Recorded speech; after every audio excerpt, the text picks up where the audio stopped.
goods Trouble. Dave sat in his little siding as he always did, watching the birds after having some big trouble with some troublesome trucks. And Dave was about to hear all of it. Oliver was about to hear every last minute.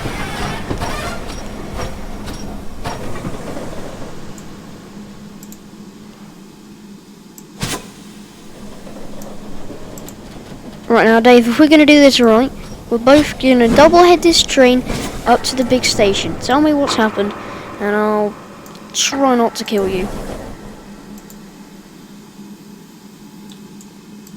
Alright.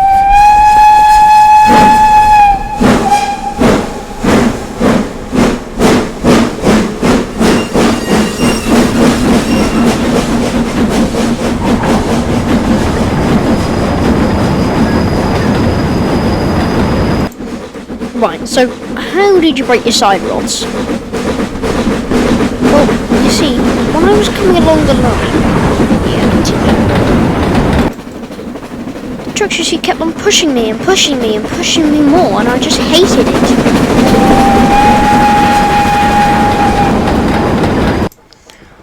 Alright, and then what happened?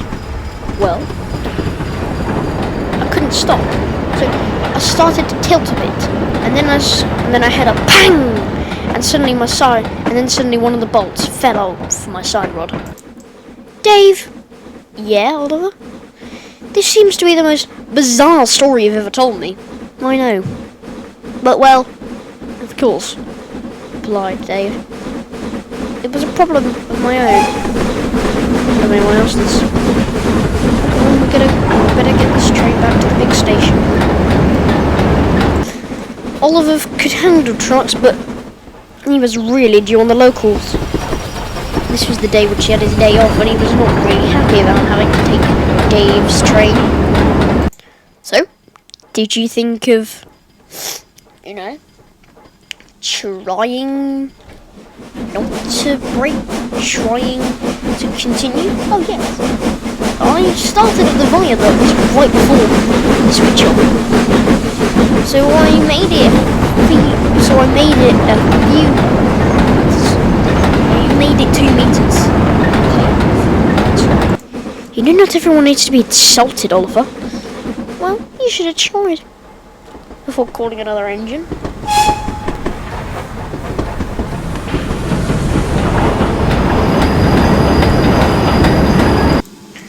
Morning, my engines, said the new controller again. Today I have come to consolidate about the goods work. I am not taking it, neither am I, and neither am I indefinitely not. That settles it then. We need a special goods engine. A new one. Anyone who wants to join me down at Barry's scrapyard, please come. And he walked away. So you don't understand how scared I am. I don't want to go in there.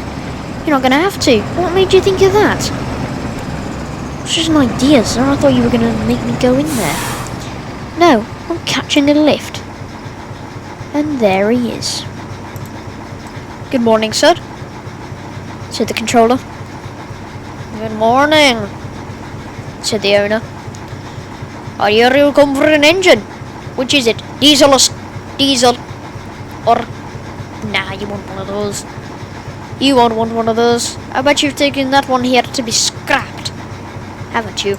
Scrapped? Oh please, controller, you haven't sent me here for scrap, have you? No, I assure you this man is talking gobsmack about us. I am not.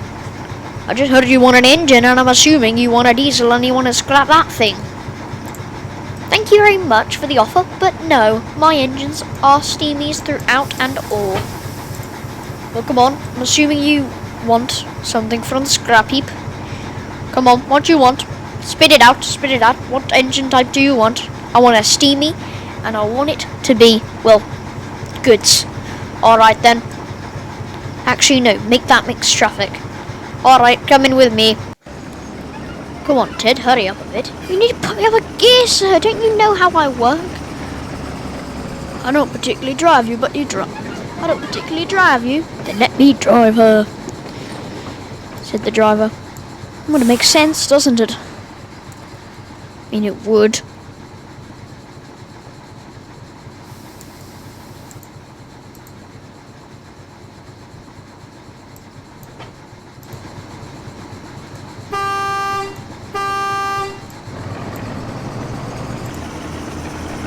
Come on, Ted, a bit faster.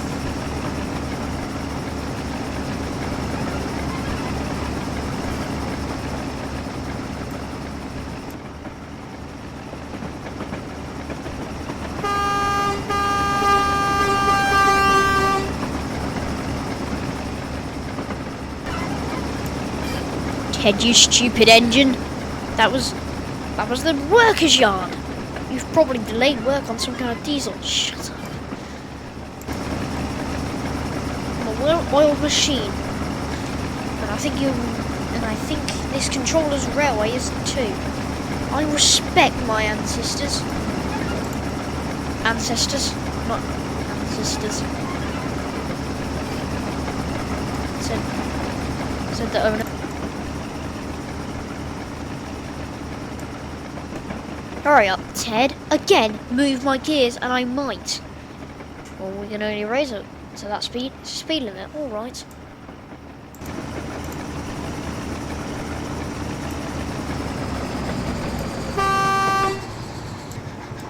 The controller and the owner calmly sat next to Ted, talking about why one is better than the other. Steamies are more reliable. No, they're not. Are not.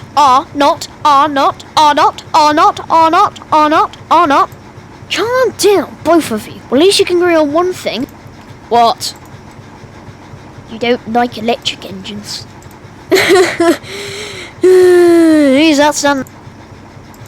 Oh, that's just my twin. There's a bunch of people who work here, getting ready for them to be put in the line of scrap. Well, do you want to guide me, or shall I look around this place on my own? Look around the place on your own. I don't really care. Now, why should I pick you? He asked a black 5 who was looking terrible and battered. He slowly looked around the place.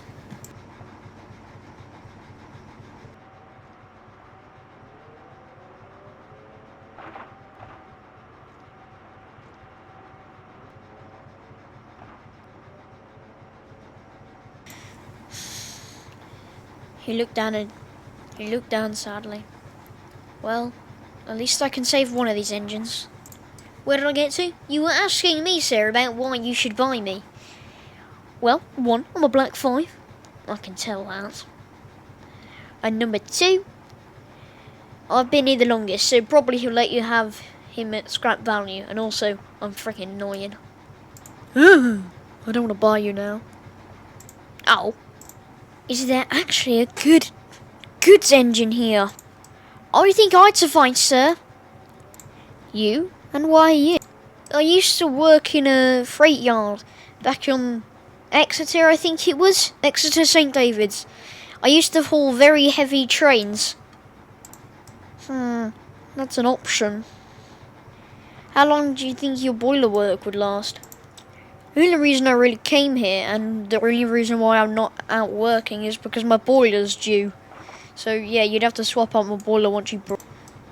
Okay, well, I might not do it now then. Ow. What about me, sir? Replied a K-class from the other end of the yard. Uh-huh. Now, this is the engine I'm looking for. Have you any cons or pros? I've got one con. What's that? I'm in the scrap heap. You telling me you're the next to go? Yep, I was built in 1914. I was one of the first in my class. Good to know. So, did you run the Jellicoe specials at all at any time? Oh yes, I used to run tons of those. And troop transport. And I used to haul tanks. Well, early tanks, and you understand, sir, ammunitions and weapons to the front lines of World War One and then World War Two. So I'd say I'm a pretty accomplished goods engine. I'd say that as well. My dad fought in World War... Sorry? My dad fought in World War One and I fought in World War Two. So I'm a veteran of... My family is a veteran of both wars.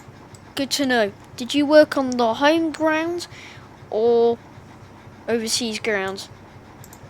Home ground, and I seem to recognise you a bit. Me too. Dad. George! Oh, I haven't seen you in ages! It's been so long!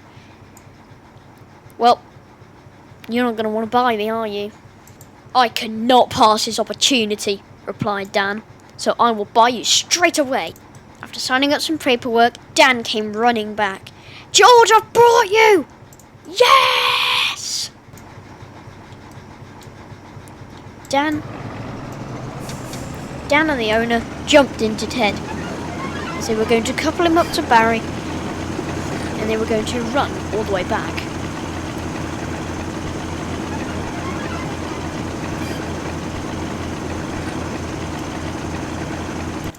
Right now, Ted, I want you to treat this one with care.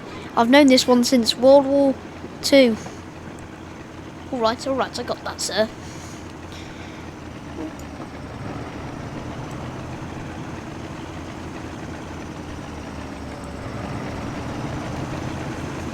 Ted carefully and surely backed up into George.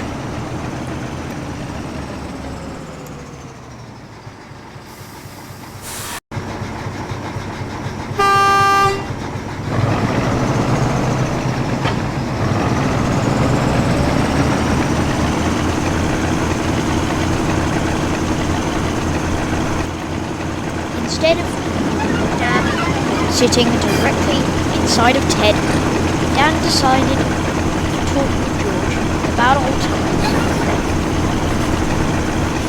Do you remember that one time when we escaped the German bomb? Oh yes.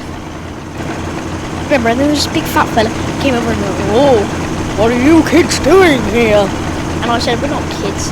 And then you said, "Yeah, I'm a steam engine." And then we all chuckled throughout the night. Yeah, like old times. Dan and George got along like a house on fire, basically. They were old friends of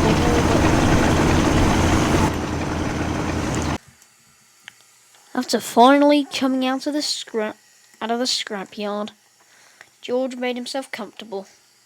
And the next day, there'd be a surprise for all of the engines.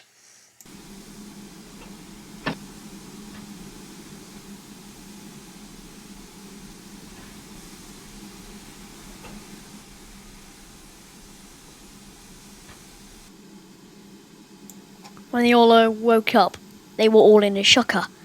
What? They all screamed except for Oliver. Why am I still in just BR?